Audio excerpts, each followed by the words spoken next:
This is Mogobe Nuggets of Wisdom podcast. We infuse, we energize, we inspire, and we empower entrepreneurs and entrepreneurs of all stripes in BW and beyond. Dumela and welcome, dear viewer, dear listener. Mompoloki Lerumo Mogobe here, your host of this podcast. We are on year number 5 now. We're very, very excited that we're still able to bring you life-changing business information, cutting-edge information, and inspirational information in the entrepreneurship ecosystem that we are developing here in Botswana. Thank you for taking the time out. Before I introduce my wonderful, wonderful guest who you're going to love as we dig into the field of, tourism and entrepreneurship in the tourism field. Before we introduce her, just do me that small favor, strike that notification bell and hit that subscribe button. You'd be amazed at the impact you have just by striking that button. Do that. I discovered recently that over 60% of my viewers, I hope it's not you, have failed to just press that button, and it makes a huge difference.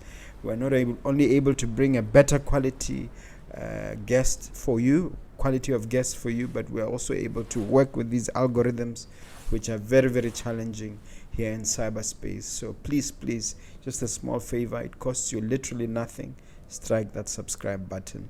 Let me welcome my guest, and I'm going to give you a chance to fully introduce yourself, starting with a name. Tell them what you do and share your condensed CV with the viewers, if you don't mind. Thank you, Mr. Mogobe, and thank you for the invitation to this wonderful platform. Tshepiso Oarabile Mganga is my name. On the professional front, I am the co-founder of City and Safari International, which is a destination management company that was established in 2017.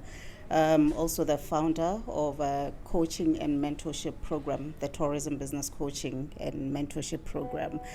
A tourism professional with over 15 years experience in the hospitality and tourism sector to date. It's a sector that I am absolutely passionate about. And on the personal front, I'm a mother. I'm a mother of 3. And I think that is one hat that I quite enjoy the most. Well, besides the multiple professional hats that I wear. I sit on several technical committees within the tourism sector. And I think that's about it for now. The academic side, where did you go to school and what did you study? Actually, I always say I'm a self-taught tourism professional because I didn't study tourism at school. I actually studied marketing. I studied marketing in Cape Town at Cape Peninsula University of Technology. And later on, I studied business project management at the University of Cape Town, and currently embarking on business management and administration from the University of Stellenbosch.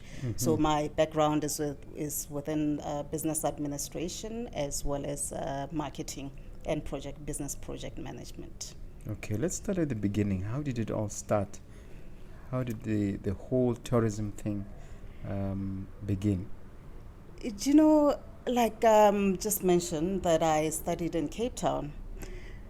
So me studying in Cape Town, I had 2 friends that were studying tourism management. And at the time I was studying tourism, I was studying marketing. So I used to wonder, what is that course all about? I really didn't get it. They did try and explain it that, tourism is about movement of people from one place to the other. So for me, I didn't quite understand how they are going to make a career out of that, until later when I left Cape Town. And when I was in Cape Town, I used to see, we would go to the waterfront and we'll see a lot of, tourists at the waterfront. But at that time, I couldn't make out what these groups of people are here to do. I was just seeing these groups of people continuously coming as and when would visit the waterfront. until later when I finished my studies in Cape Town. I didn't come back to Botswana immediately. I wasn't quite ready to do the adult thing, so I went on a work and travel visa to the UK. And I think that is really where now my exposure to tourism began, because when I was in the UK, I traveled quite extensively. Throughout the island. Yeah, throughout my stay. I was there for 2 years. So I traveled, I backpacked around Europe. Oh. By myself. That's very brave. It was quite an interesting time. And towards the end of my stay in the UK, I worked for Hampton Court Palace. And now that is when tourism came to life, because working in a palace meant that I get to interact with all these tourists, especially the American travelers that had come, to learn about the palace, about the English monarchy, etc.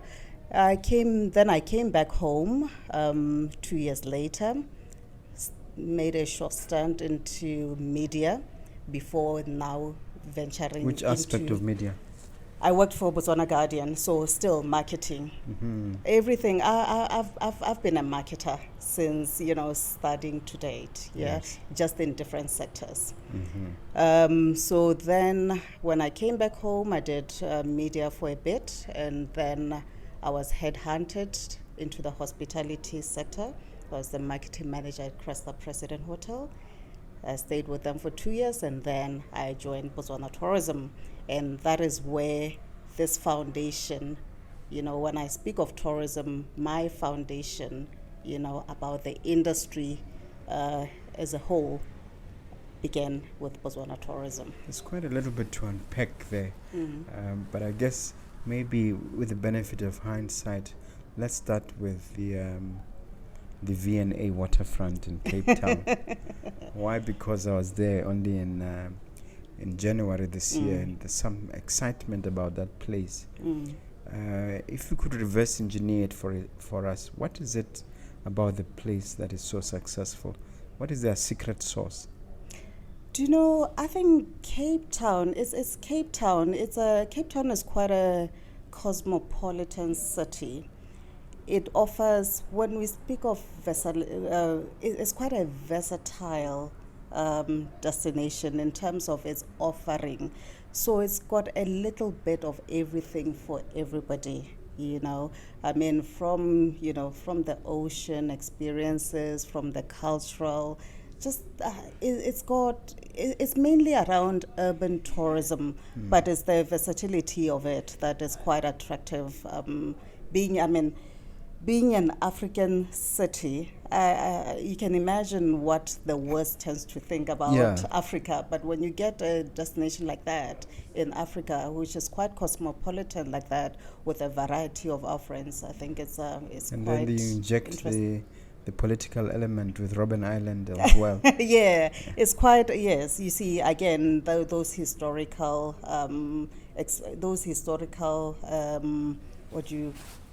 I guess the historical side of it as well makes the place quite interesting. You have been to Robben Island. I think it's quite a deep story. I think sometimes when you talk, even though when I talk of tourism and the experiences, I avoid the political side of tourism. But I think that one was quite a different one, because it's really laid a foundation to what we know South Africa to be now. Especially now after 30 years of independence. Exactly. Now let's go back to your trip around Europe. What is it that you were seeking to discover as a backpacker, which is fairly unusual for a Botswana youngster to do? And did you achieve whatever it is you were seeking? Did you find it? I think when I went, I wasn't quite, I don't think I was looking for anything in particular. I think I got to, in fact, this is how we started. We arrived in England, and then we worked at a little place called Isle of Wight. Every time I say to anybody that's been to the I mean, who lives in England and say I stayed in the Isle of Wight for a month, they don't understand because Isle of Wight is a retirement place. So we worked with my cousin at a restaurant at the Isle of Wight, which was quite interesting. It was quite an interesting place to, you'll be going to the store, you'll be going to wherever you go, like it's these very old people. I mean, they are retired. It's a retired place. So being there, I then realized, because when you are young, you get to, at that age, I had just finished studying. So I then decided, Isle of Wight is not a place for me. I then left the Isle of Wight. I went to Scotland. Was it like hospice care? No, it's a town. It's a little town. It's like a little island. But were you involved in taking care of people in? Oh no! I was working in a restaurant. Oh, no, okay. I've never done that side of things. No, Yeah. I was working in it was a little. It was actually a motel. Yes. I was working in a motel because it wasn't quite a big hotel. Mm-hmm. Yeah, so that's where I was working, and then went to Scotland. Maybe to go back to your question, maybe I was at exploration stage of my life because when I got to Edinburgh, I spent 2 years in Edinburgh.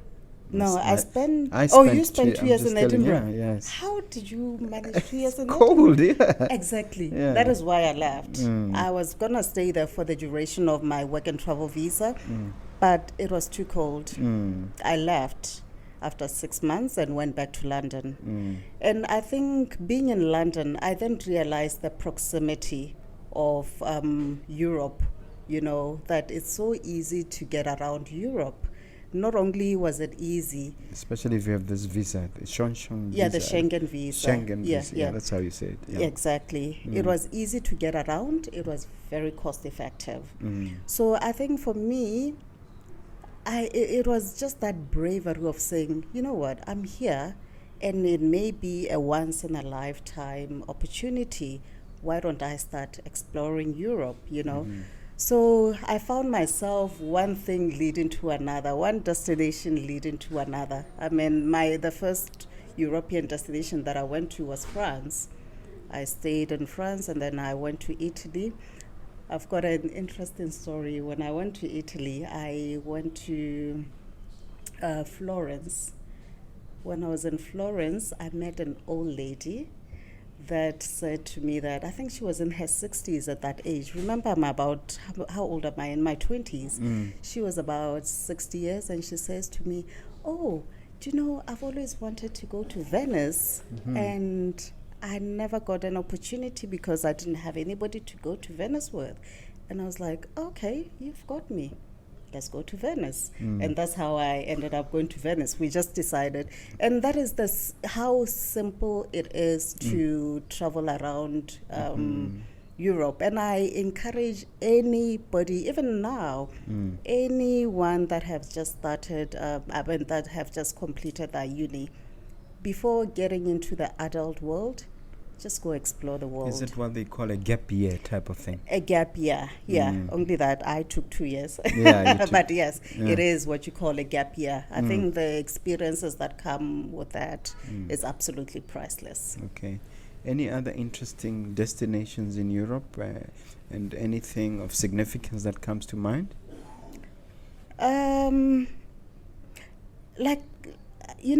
For me, it was really exploring the multiple destinations. I mean, I did Italy, I did Amsterdam. That was one of the interesting one, especially at that age. I did Belgium. Because the thing about these European destinations is that you find that it's just a train, from one country to another. From one country to another. But what I found interesting in all my travels is understanding that as people, we are different but the same. You understand? Because I got to experience the different cultures, from the French, the Spanish, as you are traveling as well, you meet people coming from the different destinations, Australians, Asians. So that was the thing that I found interesting, is the cultural dynamics. Yes, we are different. But when you sit around the table at the end of the day after exploring the city on foot or on train, you realize that we're really all the same. Yeah. So culture is one thing that I find interesting, because when you have been exposed to the different cultures of the world, you are able to relate, with different people across board, So for me, that was what I found interesting in my travels. Then you came back and got involved in a thing called DMO, Destination Marketing Organization. First of all, what is that, and exactly what was your role in all that? DMO, the Destination Marketing Organization, which is Botswana Tourism, basically is an organization that is set up to market Botswana as a tourist destination. So I headed the local and Africa markets portfolio, meaning that my role was to market destination Botswana. First of all, how did you land the gig? You know what? It was very straightforward. I mean, when I was at Cresta President Hotel as marketing manager there, I stayed with them for 2 years, and then opportunity came. Funny enough, it was advertised on Botswana Guardian. Remember I said I worked for Botswana Guardian? Yeah, it was advertised on the paper. I applied. It was actually two positions, marketing heading the international markets, as well as heading the local and Africa markets. And I applied for the international markets because I thought that, with my combined experience of Cape Town and the UK, I'm the perfect candidate. I got the interview. I got a few weeks later, I got an offer letter, only that it says local and Africa markets. I was disappointed for a minute because I was expecting the international market portfolio. But at the same time, I think it worked quite beautifully because I had already explored international markets and I hadn't explored our own backyard. I hadn't explored Africa. So I found that it was quite an interesting one for me. So it was that. I saw it advertised, I applied, I got the job. And, it's one place that I would say it has shaped and built my career in the tourism industry. Any memorable highlights from that stint? Besides getting multiple awards from the delegation, my role was to facilitate for Botswana businesses, like Botswana businesses, to go showcase their offerings within the African region. So every year we participated at travel shows like your Indaba Travel Show, WTM, Zambia International Tourism Expo, etc.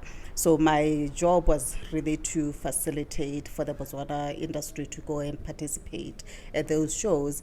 And within that time, we did get multiple awards, for the destination, basically. So that was quite interesting for me. And the highlight was when we got Best International Destination, and I think it was Best New Entrant, I think it was, or New Participator, I think it was. And we got an incentive by KLM to go to Amsterdam. So it was an incentive, and my former CEO then turned that trip into an incentive trip for me and my colleague. Wow. So that was quite motivating for me that, we had been working hard at this job, and for to get incentivized like that, it was quite interesting. But on the bigger picture, really, was to see our local tourism businesses being exposed to buyers within the region as well as from the international markets. So Okay. that was. And how long were you in that organization for? Just under 5 years. Okay. Yeah. Mhm. Yeah. Mhm. No, that's and would you say that you've left a mark? And if so, is there anything that you're proud of that you can talk about? Absolutely. I left a mark in a sense that I worked from the Tourism Information Office. As much as I was heading the local and African marketing portfolio, but I also worked from the Botswana Tourism Information Office, which was quite interesting for me because I get to interact with a lot of Botswana that wanted to get into the tourism sector. So I found myself, even within the organization, coaching and mentoring those that was to venture into tourism. And I see many businesses to date that were licensed, because they had come through my office to ask for assistance. How do I get into this industry? So there are many mobile safari operators, travel agents that were licensed at that time, and they're still operating today. So I think that was one of the things that I look back and say I contributed in that aspect. One of the challenges that people from outside and ordinary Motswana in the street has is understanding exactly what the offering is from that office, especially from the point of view of local tourism. What is it? What's available for the average man in the street in terms of tourism in Botswana? I think I tend to struggle a bit to understand. I hear this a lot. The average man or average Motswana, and to me, I'm always like, Who is this person? What is average? You know what I mean? A man in the street. Yeah, you know what? I think there's first of all, tourism is broad. It's broad. I always say that the pie is huge, and there's something for everyone. You just have to identify which area of interest you want to venture into the tourism industry and start conducting your research from there. And, for me, when I talk about tourism, I would like your average Motswana, as you call them, to think of tourism more broadly. Think of it from a global perspective and then bring it down, back. Work your way back, think of it from a global perspective and then bring it to the region and eventually bring it to home. Because sometimes we tend to limit ourselves in thinking of tourism within the borders of the country, whereas tourism is broad, it's international, it's global. So in terms of what one can do, it's endless opportunities. But my main advice is always that the starting point, start with a travel agency. Travel agency, because it's the entry level into the tourism industry. But what that is going to do is that it's going to get you to understand how things work in the industry. We'll talk about the coaching and mentorship program, because with that, what we teach our coachees is that understand the tourism value chain. Once you understand the tourism value chain, you are able to map your way around the industry. So if you start as a travel agent, it does not mean that you should end up a travel agent. You should be able to grow within this the tourism value chain. So there's a lot that one can do within the industry. There's travel agency, there's tour operator, there's mobile safari. If you want to go on the hospitality side, there's camps or B&Bs. So I think the opportunities are endless within this industry. You just need to understand and go out of your way to get information. I find that our people tend to rely on hearsay. Tourism, no, go out, get information, and understand this industry. There's a lot that one can do. Okay. All right. Now let's talk about your passion, which is City and Safari International. It's your company, right? It is. How did you form it, and what is the niche that you are targeting? This I left Botswana Tourism in 2015. When I left, I think I was just exhausted. I think I was like, I'm done. I'm done. I'm done with tourism. I'm done with marketing. And therefore, I went and studied business project management because I thought I was going on a career shift, you know. But, you know, after a year, I realized that I've got too much experience within the hospitality and tourism sector to just throw away. What were you doing during that year? You don't want to know. Really? I was studying, okay? I was studying, but it was distant. What do you call it? It was blended learning. So I meant that I studied from home. I was a horticulture farmer within that year. Yeah. So it was nothing tourism related. I think, you know, as I said that when I left, when I finished school, I went to the UK, I traveled. So I felt like I had been traveling all my life, and it reached a stage where I was just too exhausted. So I needed that break. And when I took that break, I decided I don't want anything to do with what I've been doing. You know, let me study and let's see what other, you know, what else is there, you know.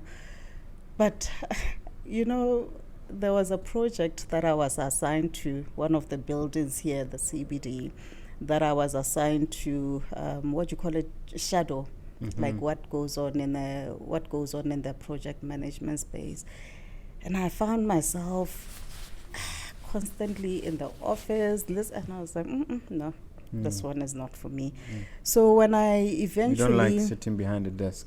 No, not all the time. No, I need to be in the bush. I need to meet people. You know, I connect through interaction. So I wasn't thriving in that regard. Yeah.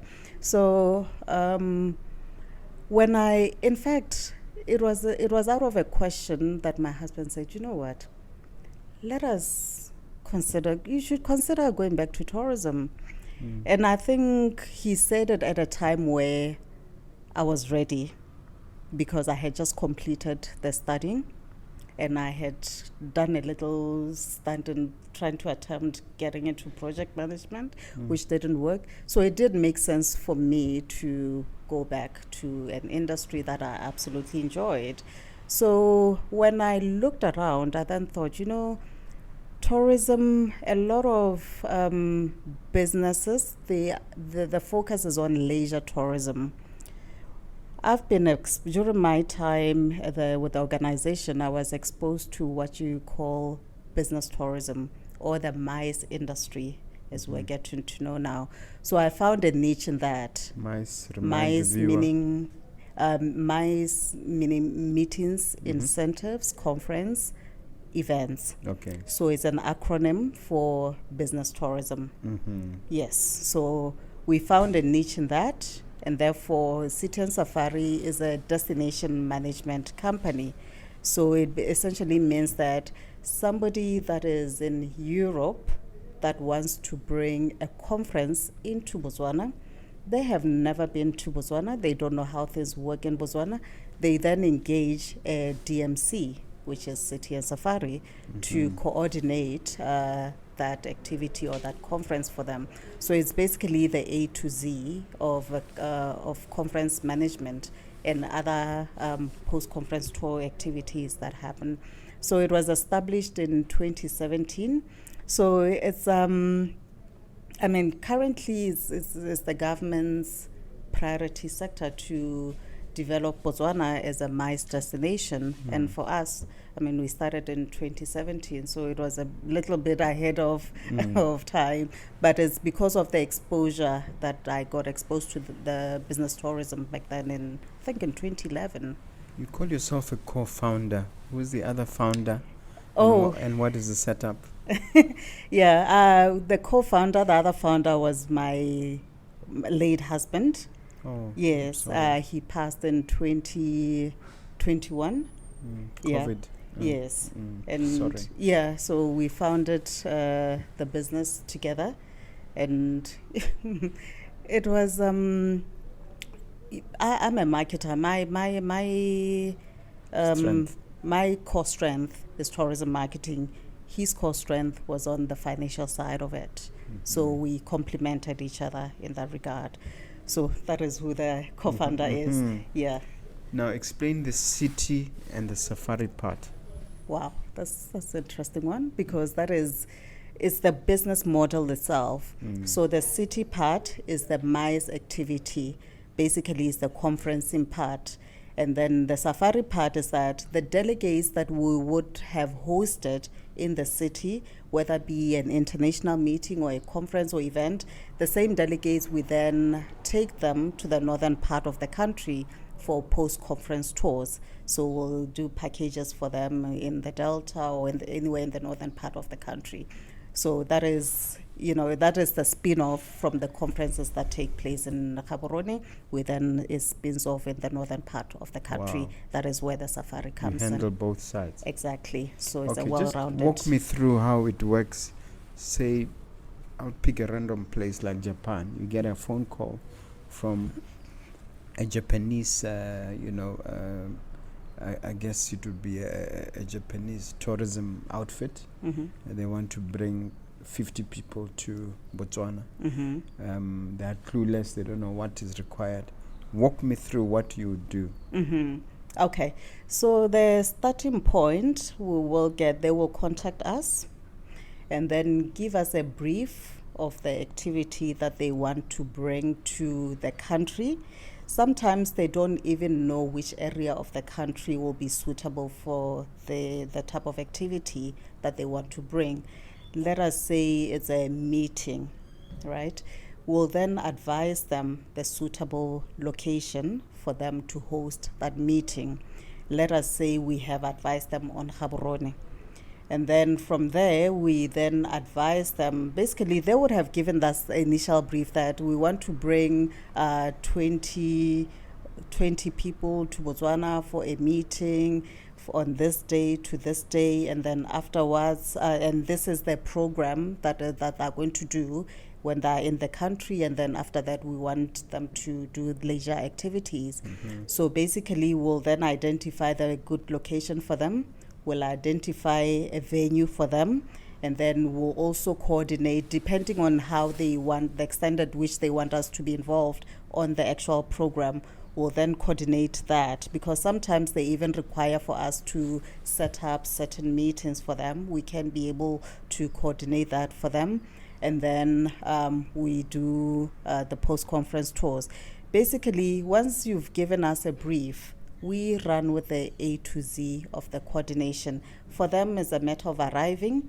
We'll then transport them from the airport to the venue, to the hotel. Would have booked the accommodation as well, and the venue where they'll be doing that meeting or that conferencing. So it's the whole A to Z of them coming into the country. So what that essentially means is that we remove the inconvenience of them dealing with multiple suppliers for one activity. So instead of dealing with Masa for the venue, and then Grand Palm for the accommodation, and then AT&T as an example for transport, you deal with one company, and then we coordinate with the different suppliers. So we really give our clients that convenience to say you don't have to deal with multiple suppliers. You can just deal with one company, and then we'll deal with the rest. Okay. And give me an idea about the company and how it has grown in terms of staff, in terms of assets that you utilize for your project? We've been operating this is our 7th year now in operation. When we started, it was just me and my husband, and then it's a team of 5 now. And I think the growth to it, I think it has been more because it's a coordination. I mean, we don't have assets in terms of, say, vehicles, etc., of which is a plan in future, but at the moment we don't. And I hope one of the funders is listening to assist with us with that regard. Sometimes it's advantageous not to own a heavy inventory. It is, it is. And during COVID, that is where we really got to appreciate that, the way our business works. We are coordinators. And I think this is one thing that for the longest of time, it's almost like the market, they didn't quite understand what is our role in all of this. The example I sometimes give on this point is that Uber, they don't own any vehicles, and then B&B, they don't own any real estate, and yet they are killing it, and yet they're successful. They are. You don't have to own large inventory to succeed. Not at all, at all. But what I find, I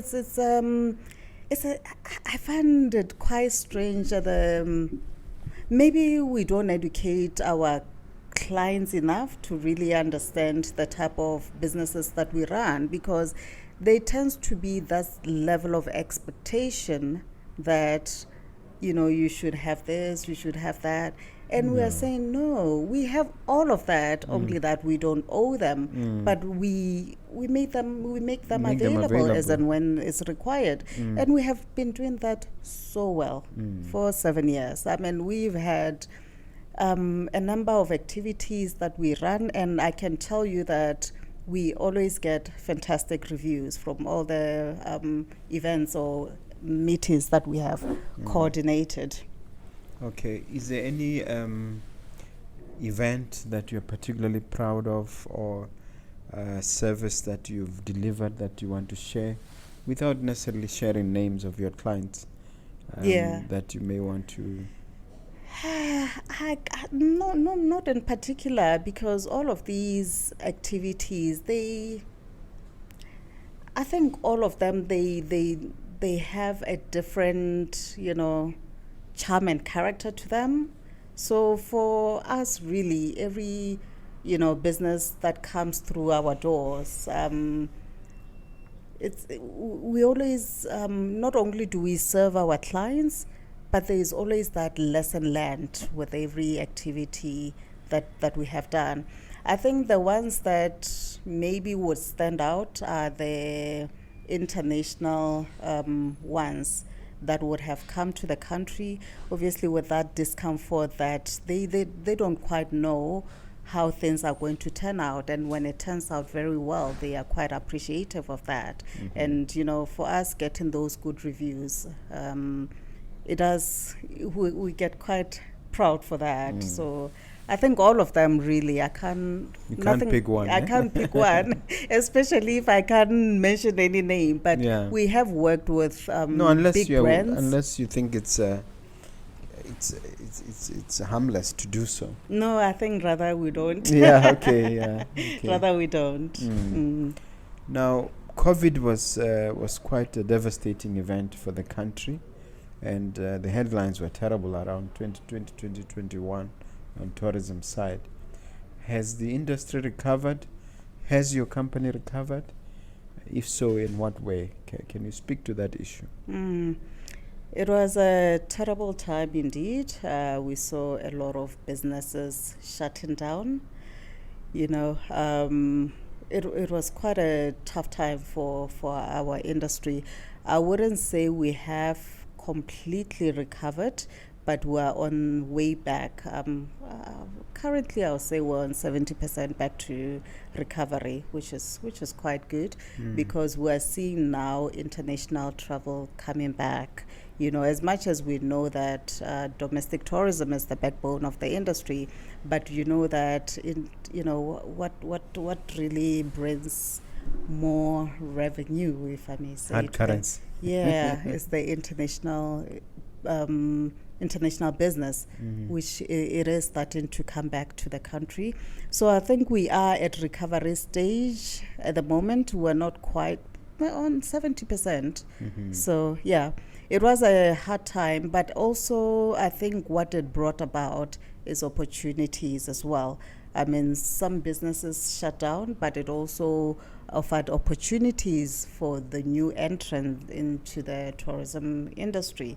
I mean, you find that if one founder or if one business owner was struggling to keep afloat, then one that comes to the rescue, so it was a but I'm glad it's over now. And for us as a business, it sort of shook us a bit especially to learn not to put our eggs in one basket, because and it wasn't the first time. I mean, there wasn't anything like COVID, but at the same time, it wasn't the first. It wasn't the first thing to shake our industry. Yeah. Speaking of not keeping your eggs in one basket, you have a mentorship program. Can you tell us a bit about it? I think it's got a fancy acronym, TBCMP. Yeah, the Tourism Business Coaching and Mentorship Program. It was birthed during COVID for the very reason that we're talking about now, that we saw a lot of our colleagues, our counterparts within the industry, quite demotivated. Many businesses were shutting down. So we came through and said, you know what, we are the only ones that can bring this industry. We are the ones that can rebuild our industry. So I mobilized some colleagues of mine within the tourism industry to put up the Tourism Business Coaching and Mentorship Program. It was meant to be just a motivational platform for that year. But what we immediately Which saw... year is that? 2021. So it was formed in 2021. We enrolled 50 businesses within that year. It's a 3-month program. So we convene every 2 weeks. And then what I put together was an outline for, it mainly speaks to somebody that wants to venture into the tourism industry or wants to grow their business within the tourism industry. So we would convene every 2 weeks, and then different facilitators will deliver different topics around tourism entrepreneurship or around tourism business. And I'm happy that, the coachees that went through the program, many rebranded, many didn't close shop. So it really helped in terms of keeping them staying afloat or not demotivated. What would you say is the curriculum for this mentorship program? Sorry? What is covered in the curriculum? It's aimed at somebody, there's a thing about... Can you identify topics that are covered? Yes, it does cover, right from finance, marketing, the legal side of tourism. Basically, it's a well-rounded coaching program for somebody that says, I want to venture into the tourism. How do I go about it? So we'll educate you on what happens within the tourism industry. What is your starting point in terms of licensing? Where do you go to get licensed? If you are operating, if you want to venture into hospitality, where do you go to for grading? What is it that you need to know? When you are now operating, how do you market your tourism business? In terms of finance, how do you, manage your money within the tourism industry? Your tourism business. So it really touches the different aspects of running a tourism business. Yeah, I'm sure there are quite a few myths and misunderstandings. I call them myth understandings. What do you say are the biggest misunderstandings that you had to debunk in this course, in this mentorship program? I think the main one is that, the main one was that tourism gamakho, of which is not, that you cannot succeed within the tourism industry For again, it's not. It's. But in reality, aren't they the dominant? They may be, but it does not mean that you cannot tap into the industry at whichever level. If you have the capital to invest in the industry, why not? But at the same time, one of the things that we had to really educate our coaches on is that start small, but with a bigger vision, where you want to go. You don't just start and say, I want a concession in the Okavango Delta. It takes a level of expertise. It's capital intensive. So work your way towards that. You don't just come in and say, Nagebata concession or Okavango Delta. There's another misunderstanding or myth, or maybe part of it is true, that hardly any money circulates within the local economy, that money is exchanged in external bank accounts, and the local economy always suffers.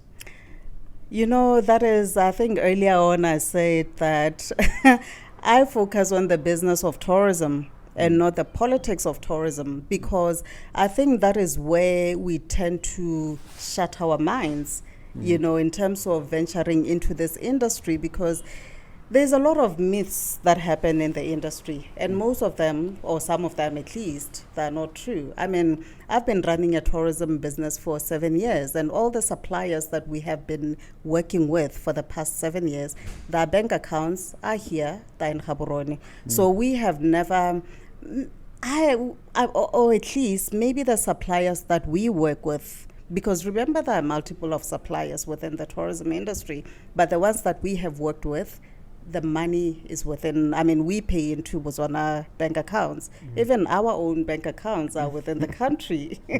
So I think with that one, it's let's keep it as a conversation for another day, but money do circulate. Is there no substance to it? I don't know. Okay. All right. You don't pee into other people's businesses. No. I can only answer what I've worked with within the industry, and I can attest to the fact that we have, and it's the bigger operators, I can attest to the fact that we have paid money into local bank accounts.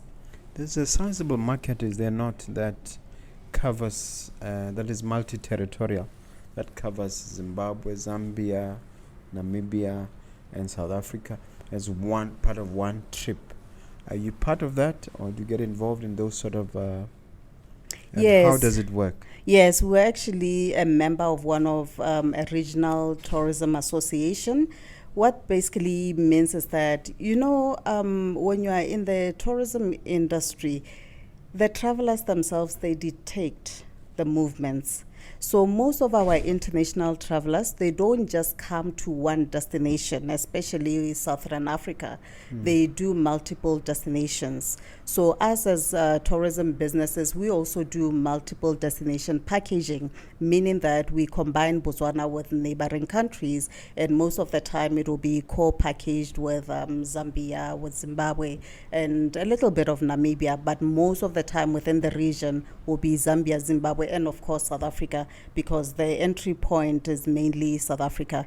Of course, within the years, there's been other access areas, but the main having been South Africa for the longest of time. But yes, we definitely do, and we encourage that as well, because with multiple destination packaging, it also creates that diversity, that diversified packet product or experiences for the traveler. So that is very much encouraged. Does it also not come with special challenges logistically? No, it doesn't. Once you understand how tourism operates, just like I mentioned that we are a DMC. So somebody that is outside of the country that wants to bring their meat into Botswana or wants to explore Botswana will get in contact with us. And we also work with different partners around the region and internationally as well. So it's it's nothing difficult at all. There are systems in place for that already. Okay. I normally ask my guests to share some of their setbacks or some of the challenges, because it's never just smooth sailing. what would you say were the biggest stumbling blocks and challenges that you had to grapple with? Sure. I think to date really was the immense loss of business during COVID, and having to recover post-COVID. It was still very much healing from that, but that was the main setback. And for me personally, as a business, was losing a key person in the business. COVID. Yes, meaning that now I need to set up the business. But another thing that we tend to have a challenge with within the industry is what do you call it? It's tourism. It's one sector or one business that you need to be absolutely passionate about. So you need the right people for this type of industry or for the business, of which we tend to struggle a little bit of getting the right personnel. So that is one of the things that is there a big turnover of staff?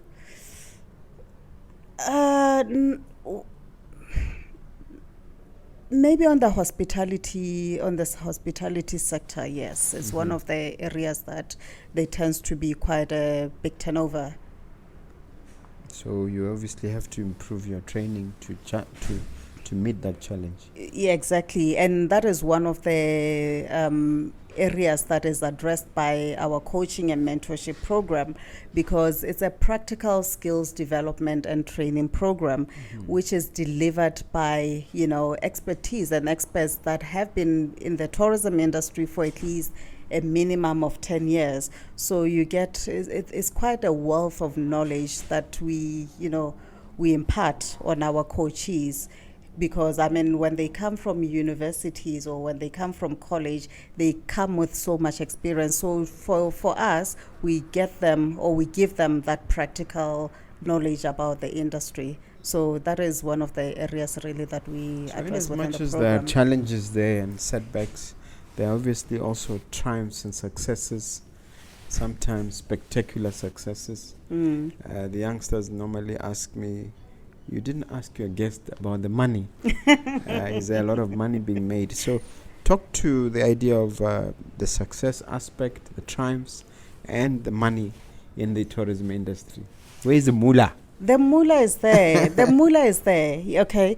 And one thing that we shouldn't shy away from is the fact that international business is where the money is. I know we tend to say, no,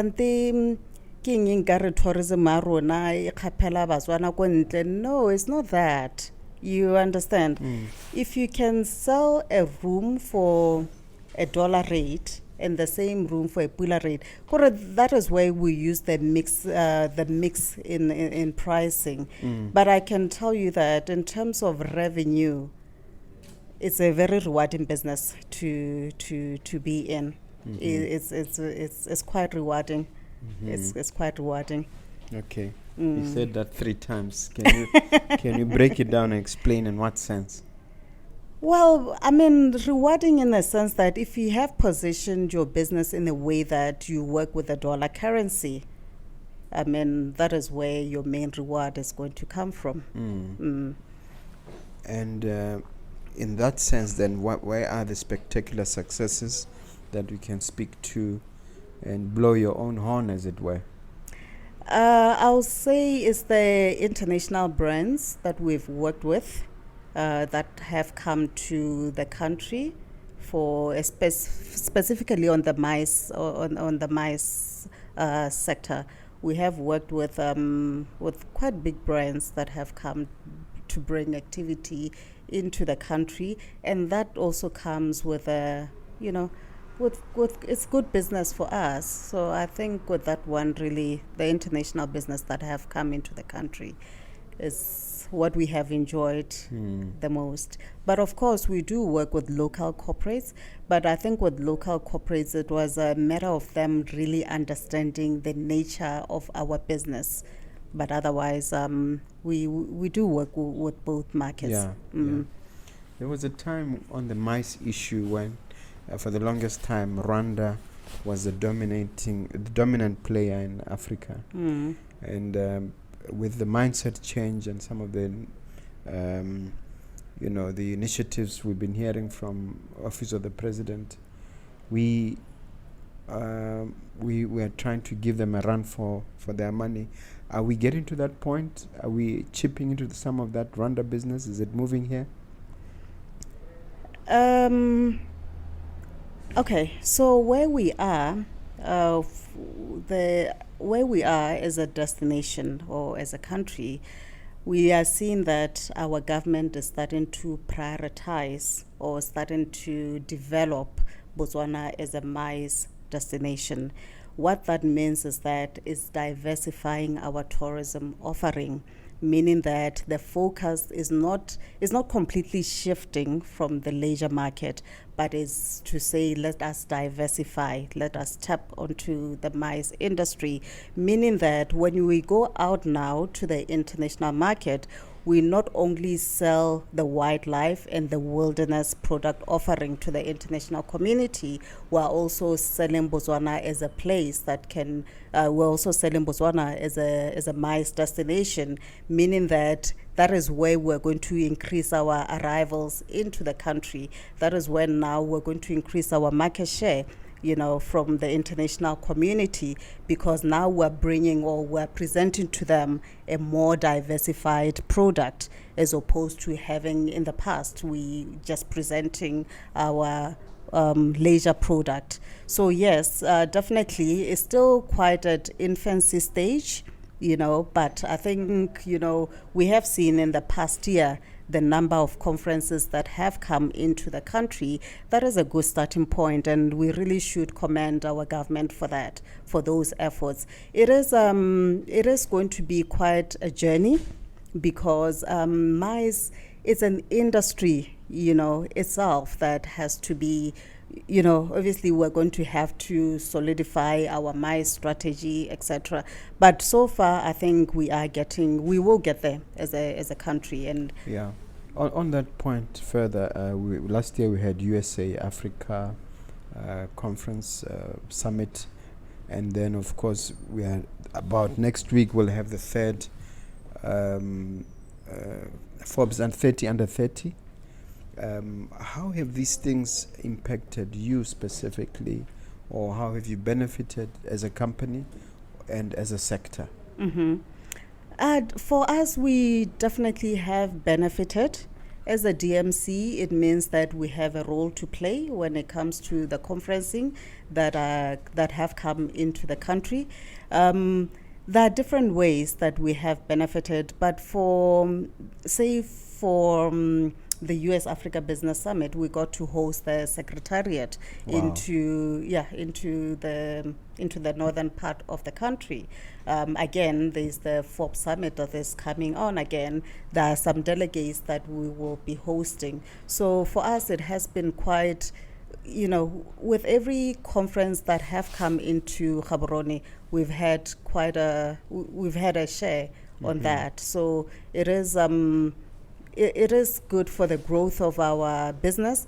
And with more and more conferencing that are coming into the country, it means that there is also now an understanding of what we do as a business. Remember, we started in 2017, where when you say maize, it was very foreign thing to they didn't understand. The market didn't quite understand. Four-legged one. Exactly. So we needed to embark on an educational campaign for our market to understand the type of business that we're into.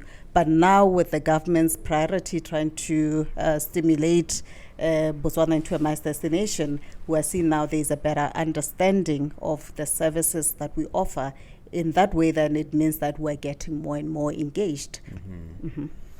I know that you don't want to get into politics, but there's been an effort to open up the borders. For instance, you can now use an Omang to go to Namibia.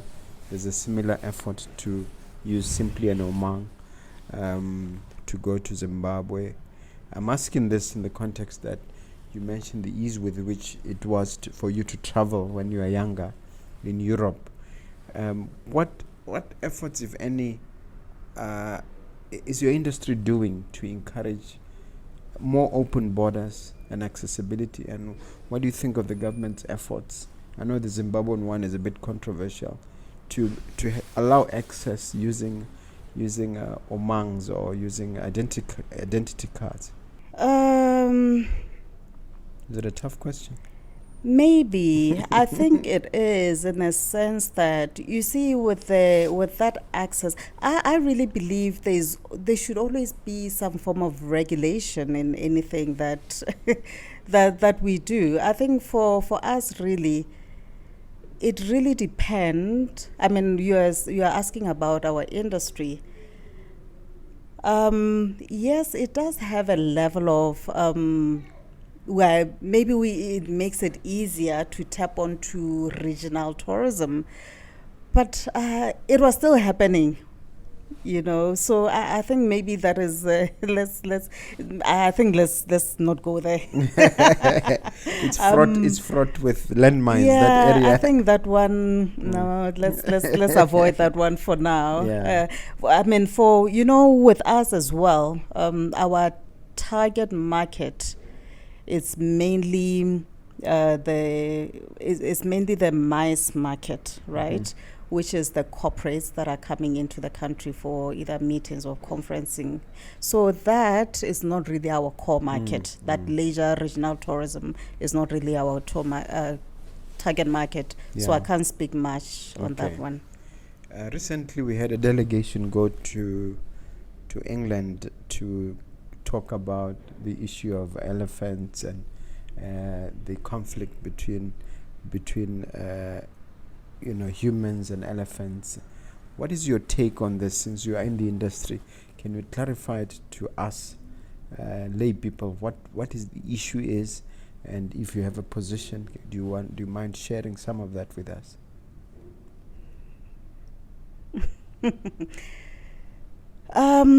As a country, I think what we know, maybe some don't know to what extent, but there has been a human-wildlife conflict. And in simple terms, it just basically means there is a battle between the locals and tourism efforts. Mm-hmm. But there has been efforts in place by the government of Botswana, that regulate that. You understand? But I think now it's a clash between conservation and the reality on the ground. For me, now I'm going to speak from a personal perspective that as much as we understand the importance of conservation, we should not also do it at the expense of our people. So for me, it's a matter of educating the local communities, the meaning of tourism, but also at the same time allowing our government to put these measures in place to regulate this human-wildlife conflict. So it shouldn't be at the expense of either, not at the expense of conservation, as well as not at the expense of our people. And there are those measures in place. I mean, there is the hunting quota that is in place, but obviously that becomes a clash with the conservationists. So it's quite I find it to be a catch-22 situation. But I think over the years, I mean, Botswana has been known for the longest of time for its conservation efforts, and I think our government has been doing particularly well in that regard. So why did we lose the plot when the conversation deteriorated to people saying they're sending 30,000 elephants and things like that? Where are we losing the plot? Are we not articulating our stance correctly to the world? Are we losing it somewhere where some of us are on both sides of the debate? I would like not to take position in that, but I think sometimes it gets out of context. I think sometimes it's really that misunderstanding with who said it and who received the information, but I'll rather not have it's too much of a hot potato for you. I understand. No, I understand. You want to share 3 tips with us for tourism business startups. What are those 3 tips? For anybody that aspires to venture into the tourism industry, for me, I will advise, the biggest advice that I'll have for them is that do your research. Do your research, yes. Do your research, number one. Conduct thorough research about the industry that you want to venture into. And that research will lead you to an identified niche market, because it's easier to work with a niche market. You cannot please everybody. So it's better to work Like it's better to work with a niche market. So conduct thorough research and identify a niche market. Okay? And when you venture into this industry, have a legacy mindset. That's number 2. Yes. Have a legacy mindset, because then when you don't do it because it's a passion, but have your son in mind who is in year 5. I mean, I have my son, he's in year 5, and already we're talking about leaving the business for him. And he already says, okay, this is the role that I'm going to be playing on this business. So have that in mind. I mean, through the coaching and mentorship program, we have partnered with Desert and Delta Safaris, who's through Chobe Game Lodge. And last year, Chobe Game Lodge was celebrating its 50th anniversary. So we're quite privileged to be working with partners like that have been in industry for that long. So we get useful insights on what it takes to build a business that, is not only for as long as you live, but you intergenerational. Is intergenerational. So that is what you should have in mind. And that will be meaning having the right systems in place for that business continuity. So start with that.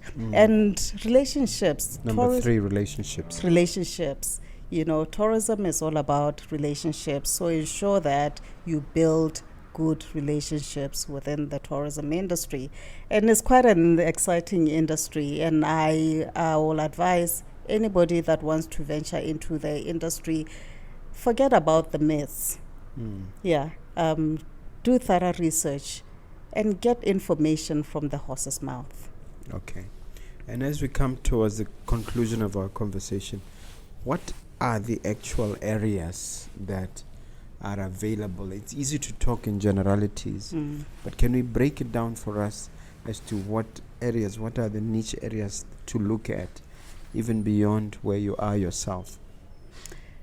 Right now, I will still Right now, I'll say that, you see, this MICE industry, you see how as huge as the leisure tourism industry is, the MICE industry is equally a big industry. So it's MICE, it's leisure. Is MICE, is leisure. But remember, you have to unbundle what is within the leisure. I mean, you can decide you're going onto the ecotourism niche market. You can go for the luxury market. Ecotourism implies photography and things like that, taking pictures of fauna and flora. Okay, there's maybe I can just give a few examples of the different segments that you can venture into. Let's just break down the MICE. For example, when you venture into the tourism industry focusing on MICE, it does not mean that you have to do everything. You can just specialize on incentives. That is what the I on the MICE is for. Incentive industry, meaning that this is basically, incentive travel is basically a motivational tool that is in form of travel that is used by corporates to incentivize their team. So that alone is a niche market that you can focus on to. You can just focus on exhibitions or on expo. That is basically, we have seen expos that take place globally. So that could be just the area that you are focusing on exhibition management. Or you can just focus on meetings. basically coordinating all the international meetings that come into the country. And again, you can also be a supplier into the tourism industry, you see, so you don't have to be the coordinator.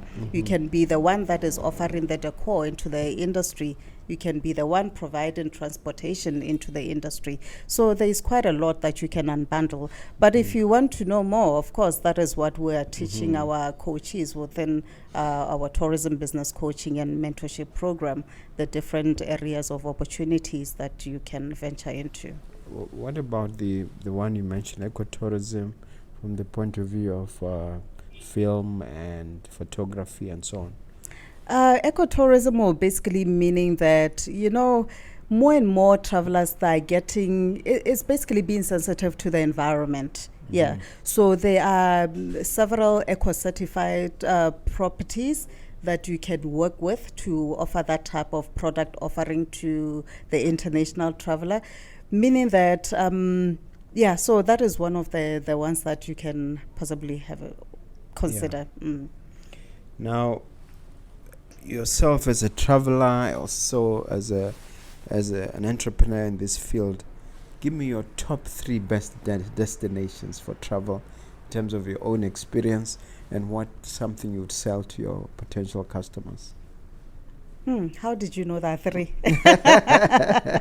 Because they are 3. Okay. One is Florence in Italy. And I think that one will always have a special place in my heart because of the earlier experience when I was just starting out in the industry, or where my exposure about tourism came to play. So, yeah, Florence is one of my best destinations. What about it is so special? I think, you know, it was how the place made me feel. You know, sometimes you go to a place and it's really... it speaks to you. It speaks to you. It was quite a soulful destination for me. Very laid back, you know. The food experience was absolutely spectacular. Yeah. And the architecture as well. You know, it's quite an interesting place. And then Cape Town, again, Cape Town is one of those versatile destinations that, I don't know who doesn't love Cape Town, but to me, I really love that cosmopolitan nature of the place. I love that you can be whoever you want to be in Cape Town. It allows you to be. So again, I think I connect with places that allow me to be who you are. To be me. In Botswana, Makgadikgadi soul pants. I love Makgadikgadi with all my heart. I know that most people would love the Okavango Delta, which is an equally special place. But for those who don't know, what's so special about Makgadikgadi?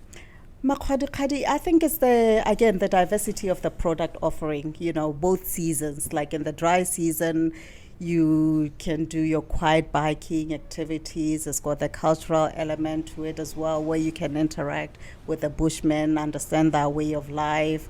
And we call it the land of nothing. You know, it's this huge, wide, open space where... Is it basically just salt all over the place? It's salt. It's salt pans, yes. It gets in the dry season as it's you know, the interesting thing again about Makgadikgadi, in the wet season, I mean, there's the dry season, and then there is the wet. You can also experience the second largest migration in Africa, the zebra and the wildebeest migration. Wow. So I love Makgadikgadi. It's a special place that I tend to connect with. Okay. Now, we talked a lot about international packages. Do you have special packages for locals? Yes, absolutely, and throughout the year. Tell us about those. We do have, actually, for us, the way we do our packaging, we tailor make our packages, because we do understand that everybody wants different things. We do have the standard ones, like we would have a 3-night package to Chobe. Tell me a bit more about that one. The 3-night. Okay, so the 3-night package will be what it consists of. It's a 3 nights into Chobe, where you can get to do your game drive, your boat cruise, then we do have a day trip into Victoria Falls. Earlier on, you were asking about the multiple destination packaging. That is one of the packages that we offer, that we co-package with the neighboring country. So you'll do 2 nights. You can either do 2 nights in Chobe and then overnight in Victoria Falls for the last night. Because the reason why we also encourage the overnight is that you get to experience the Boma, what we call the Boma dance and cultural dinner, which is quite an exciting activity besides the tour of the falls. Yeah, but if it's just a day trip, you'll just do the tour of the falls. Yeah. Again, we do have packages for the Okavango Delta, for Makgadikgadi, so throughout the country, as well as our South Africa. Okay. So so these are throughout the year, or These are throughout the year. It's we have packages throughout the year. There is a difference as well of pricing at different times of the year. Do you segregate special for locals, different for foreign? Absolutely, and you pay much less. I mean, it's affordable packages for any Botswana that wants to travel their own backyard. Okay. Yes. All right. I guess we can't mention figures because it's specific to the individual and what they want and their taste. Absolutely. Or do you have fixed ones for? No. Okay. It's tailor-made. Okay. Tailor-made, but I can guarantee you that it's affordable. Okay. Now, I want to talk to you about Tshepiso Oarabile Mganga as a, I have to pronounce it correctly, Mganga, as a brand, and try to look into the future in terms of what the plan is for the next couple of decades or so. What do you see? What can we expect if the good Lord was to give you time where the next couple of decades or so? You can look at yourself as a brand and the company as well, or maybe the two are inextricably tied. Wow. I'm absolutely passionate about tourism. But over the years, I realized that I'm passionate about imparting knowledge. And I think I have gotten to find my place within the tourism industry with that regard, that now I identify more with the educational side of tourism. I've had many achievements within the industry, but I think the biggest and the best that I've had to date is the coaching and mentorship program, because I believe in lighting the next person's torch, because when I see more and more our people venturing into the industry, and not only just venturing but succeeding within the industry, it really makes me happy. And for this program has been running for 4 years, and because is where now I'm settling into the coaching. This is where I see most of the impact happening, is now evolving into an institute, because I've taken position that the more knowledge that I impart, obviously through collaboration, is really where now I'll look back and say, this is what I've done. Is it likely to become a brick and mortar institute with branches, with other coaches and teachers? Is that where it's heading? Absolutely. But one thing that it won't lose is the practical element to it. Yes, that is the success of the program. Okay. So the company itself, in a couple of decades, what can we hope to see? City and Safari, the international bit of the business, it was intentional, because the vision was to set up outside of the country, of which we've already started expanding into South Africa. And so is City and Safari Botswana, now City and Safari International South Africa. Based in Joburg or Cape Town? Cape Town. Yes. And eventually we'll have City and Safari International in North America. So that is the ultimate. Wow. Yeah. Very, very interesting. This is the time of the show where you get to ask me a question, if you have one. I think you have, through this platform, I think you have, through this program, you've interviewed different entrepreneurs, multi sectors. And maybe the question will be, what is your biggest lesson learned from entrepreneurs in the country? And if there's any biggest lesson learned, what industry would it be from? Okay. Yeah, it's a two-pronged question. I would say the biggest discovery for me is that even as an entrepreneur who's been active for a long time, is that we tend to underrate ourselves in terms of appreciating the depth of skill, the depth of knowledge, the depth of entrepreneurship talent that is available in the country. So having interviewed in excess of 500 entrepreneurs in this particular platform, I've gotten to just be amazed. In fact, sometimes I'm in awe, like I've been in awe just listening to you this morning, to come to the realization that we have the talent, we have the skill.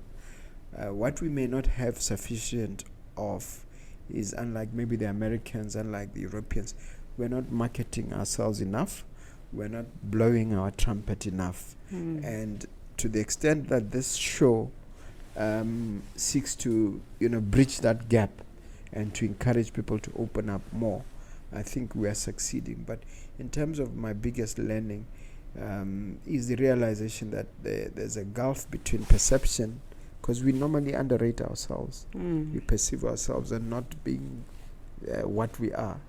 But when you sit down and get a chance to sit across entrepreneur after entrepreneur after entrepreneur, you realize that the depth of talent is very, very big. And even though we have not monetized the program sufficiently, I just get so much joy from participating in this effort, learning so much and showcasing so much talent. I hope I've covered your question. Yes. Yeah. And I'm gonna do a follow-up. Do you think us lacking to blow our own trumpet could be our socialization, or has it got anything to do with our culture? You go to the Bible, it says the meek shall inherit the earth, without going deeper and understanding that the meek does not mean those who are weak, and that is inculcated in us. And then we have Tongboto and Setswana, the idea that we have to be. But in this day and age, we need to market. You need to be shameless. You need to be out there. So I think to the extent that these particular entrepreneurs have agreed to be part of the show, it tells me that that is changing. I'm even getting to a point where I've interviewed people 2 or 3 times, and you can actually see the growth as people open up from doing this. So yes, it's cultural, it's the socialization, and it's the way we have been, the mindset and so on. Maybe that's why our president is urging us to undergo mindset change. It includes the idea of recognizing that selling and marketing go together. You cannot expect to make sales in terms of succeeding as a business person if you are not shameless, if you are not marketing, if you are not talking about your business almost 24/7. You have to do that. Yeah. Well, now I think we're wrapping up. Which one is your camera? This one? Yeah. You're going to have to talk to, I'm going to ask you to talk to that, whoever is watching you now, and leave them with some inspirational final message as we part. I would like to talk specifically to those that aspire to venture into the tourism industry, to encourage you that this is quite an exciting industry. There's quite a number of opportunities within the industry. So go out there, do your research, and really get to understand how the tourism industry works. and you can thrive within the industry. It is not just for the select few. The pie is big, so venture into the industry is quite a rewarding one. Thank you. All right. Now, can you give all your contacts, even your handles and your contacts on social media and elsewhere? Yeah, we are available. You can reach us on our social media handles, City and Safari _BW, or on Facebook, City and Safari International DMC. We also have a website, www.cityandsafari.com. Thank you. Thank you very much. Please remember to subscribe as well. We have Mogobe Nuggets of Grit, Momp Nuggets of Grit, which is available. We have a book, and get in touch with us if you're interested in our book. And don't forget to subscribe. Bye-bye. Thank you for watching.